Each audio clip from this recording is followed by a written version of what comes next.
Nagtipon-tipon ang 25 scholar ng TESDA sa Animal Production NC2 para tanggapin ang kanilang allowance na inilaan ni Congressman Isidro T. Ongab na ginanap sa Barangay Hall ng Baguio Proper. Ang mga beneficiaries ay residente ng Barangay Baguio Proper kung saan nagpasalamat ang kanilang kagawad sa oportunidad na makapag-aral ang kanilang mga kabataan. Una-una sa tanan, mayong hapon ma'am, kang Congressman, Sir Congressman Isidro Ongab, daghan kayong salamat nga usa ang among barangay nga napili nga imong mahimong beneficiary aning imong programa nga sa TESDA. Kani dako kayong tabang sa atong mga kabatanunan kay tungod niini na-enhance ang ilang knowledge about ani nga kurso nga ilang gikuha. Ug kini ang ilahang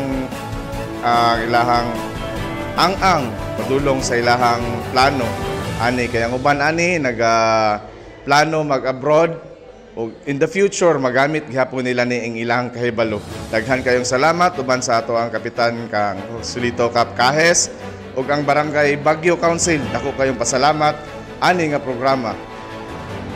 Ito lang ug mayong hapon. Nagpahayag rin ng kawani ng TESDA sa progreso at resulta ng masipag at masugid na pag-aaral ng mga iskolar.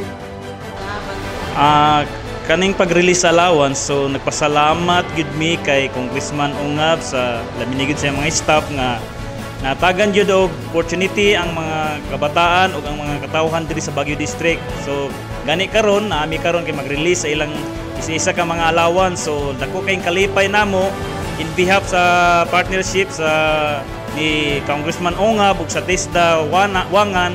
So dako kay migpasalamat sa tanan nga nagsuporta ani nga programa. Ingon mo sa ilahang progreso sa ilang pag-eskwela?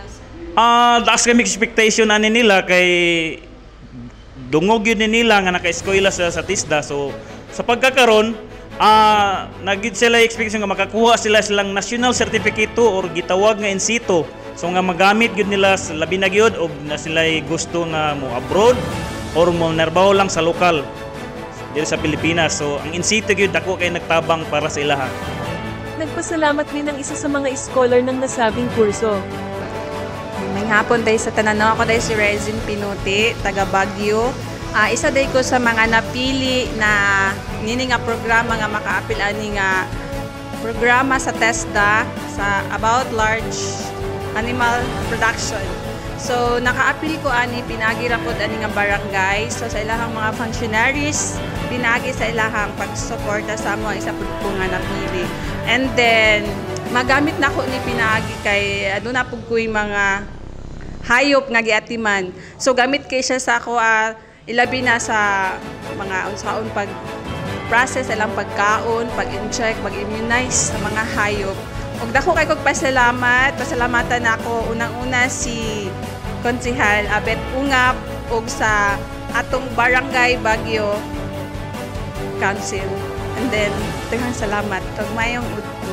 Hangad ng lahat ng bahagi sa programang Animal Production na umangat ang pamumuhay nila at madagdagan ang kanilang kaalaman sa pag-aalaga at pagpapalaki ng mga hayop.